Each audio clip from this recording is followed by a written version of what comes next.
How to reverse a number. चला बघूया. इथे आपण एक नंबर घेतलाय 1 2 3 4 5 आणि एक रिव्हर्स नावाचा व्हेरिएबल डिक्लेअर केलाय 0. सो इथे अजून एक कंडिशन ऍड करावं लागेल आपल्याला. इफ नम इक्वल्स टू 0 देन रिटर्न 0. आणि जर तो 0 नसेल तर आपल्याला 3 स्टेप्स फॉलो करायचे. सर्वात आधी काय करायचं, आपल्याला त्या नंबरला मॉड्युलो 10 करावं लागेल आणि तिथून काय होणार, आपला लास्ट डिजिट एक्स्ट्रॅक्ट होणार. जर की इथे 1 2 3 4 आहे, 4 and 5 आणि तिथून काय होणार, आपला एक्स्ट्रॅक्ट 5. नंतर काय करायचं, आपल्याला त्या रिव्हर्स व्हेरिएबल मध्ये तो डिजिट ऍड करायचा आहे. म्हणजे हा 5 डिजिट हा रिव्हर्स व्हेरिएबल मध्ये ऍड होणार. आणि लास्टला काय करायचं आहे, नम डिवाइड बाय 10. त्याने काय होणार, हा लास्ट डिजिट रिमूव्ह होऊन जाणार कारण आपला नंबर आहे इंटिजर मध्ये. चला ही प्रोसेस डिटेल मध्ये समजूया. इथे फर्स्ट स्टेप मध्ये आपला काय नंबर काय होता 1 2 3 4 5. त्यानंतर आपण काय केलंय, मॉड्युलो 10 म्हणजेच हा 5 नंबर एक्स्ट्रॅक्ट केलाय आणि रिव्हर्स या व्हेरिएबल मध्ये आपण हा 5 नंबर ऍड केलाय. त्यानंतर थर्ड स्टेप काय होती, आपला लास्ट डिजिट रिमूव्ह. सो आपला नंबर काय राहिला आता 1 2 3 4. परत तेच रिपीट करायचं आपल्याला. इथून आपण आता 4 एक्स्ट्रॅक्ट करू आणि त्याला रिव्हर्स या व्हेरिएबल मध्ये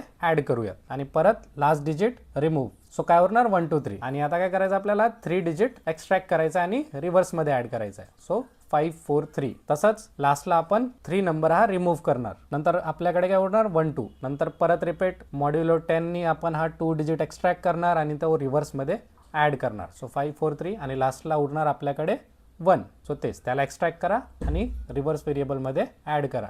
सो आपला आता नंबर झालाय रिव्हर्स. Got it.